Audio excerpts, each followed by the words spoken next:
ఇవ్వండి బొబ్బర్లతోటే మినీ ఊతప్పాలు పండు మిర్చి పచ్చడితోటి చాలా బాగుంటాయి.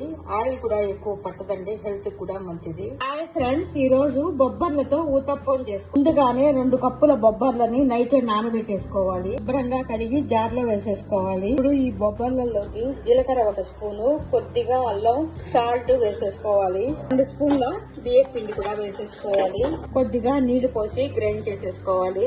ఈ విధంగా గ్రైండ్ చేసేసుకోవాలి. ఇప్పుడు సన్నగా తరిగిన ఉల్లిపాయలు, కొత్తిమీర వేసేసుకోవాలి. కొద్దిగా సోడా ఉప్పు వేసుకోవాలి. ఊతప్పం పెనం పెట్టుకొని కొద్దిగా ఆయిల్ వేసేసుకోవాలి. ఆయిల్ కూడా ఎక్కువ పట్టదండి ఈ విధంగా వేసుకుంటే. ఈ విధంగా ఊతప్పాలు వేసేసుకోవాలి. ఈ విధంగా వేసేసుకోవాలి. దీనిపైన కొద్దిగా ఆయిల్ వేసేసుకోవాలి. ఇందులో పెట్టి మూత పెట్టి కాల్చుకోవాలి. ఈ ఒక వైపున కాలాయి ఈ విధంగా తిరిగేసేసుకోవాలి. ఈ విధంగా తిరిగేసుకున్నాక కొంచెం ఆయిల్ వేసేసుకోవాలి.